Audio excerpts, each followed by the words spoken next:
Okay, let's look at the first numbered Major Arcana card, and that's the Magician. And here's one of his earliest representations. And it's not hard to see what's going on here because this is a very common sight from the time, and as you're going to see, throughout the centuries. This is a humble magician performing in public. This is not a huge elaborate stage, right? We'll go to another traditional representation, sticking very close to that older version. It's a man who can carry all of his performance materials, including the stage, so to speak, that tiny little table, with him. Set up, perform for the day, and head out.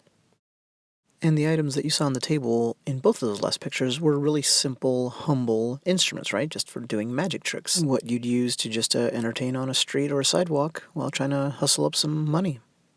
But this very early rendering does something different, right? It has one symbol from each of the four suits. And to me, that was a pretty non-mystical thing. It's pretty obvious. It just made sense. Why not? The card designer put that on there because the non-Major Arcana cards, the Minor Arcana, were going to be divided up amongst those four suits. But in the 20th century, the Rider-Waite-Smith tarot, the hugely influential one, took that a step further. So now he's a master of magic. But real magic. You notice he's more of a wizard, and life is sprouting at his feet, right? As he, conjures and creates.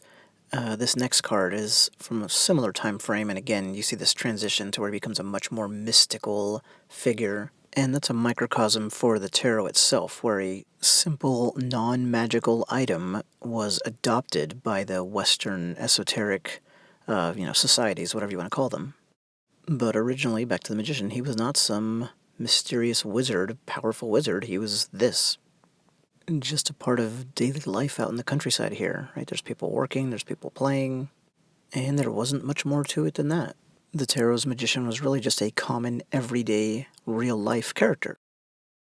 That reaches all the way back to the Middle Ages, and probably before, but certainly Middle Ages, and all the way through to modernity, which is kind of the interesting thing too, is how long this held on, and in a way it still goes on. It is really easy to find numerous variations of this image from different times and places, including rendered by great artists like Bosch here, in a work entitled The Conjurer. And this one really gets across how this is just, sleight of hand, trickery, and not much more. This next one's a little controversial, but I'm going to include it anyway because it's by Caravaggio, and it's called The Conjurer. So the controversy is people aren't sure if it's a musician or magician. The interesting thing to me is that implies this linkage between magic and entertainment, which seemed really clear in the early tarot archetype.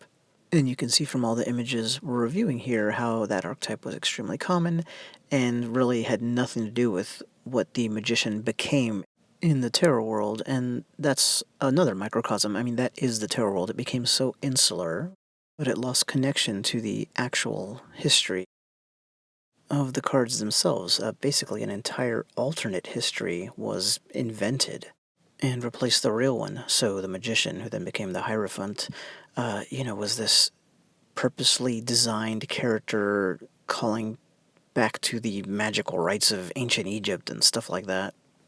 I like this one here because we've got the magician with playing cards, as you'll see up at the top of the view. And the history of tarot cards are inextricably linked to the history of playing cards. Because, as I pointed out in the first video in this playlist, and as many others have pointed out, that's all they were at first, were playing cards. So if you remember from last time, I like to try to find images that show different tarot characters together, even though that's not what was meant by the artist. Here's an example. We've got the Magician and Death. As mentioned last time with the Fool, Death is the easiest person, if you will, to find linked to other characters because he was just so prevalent in art.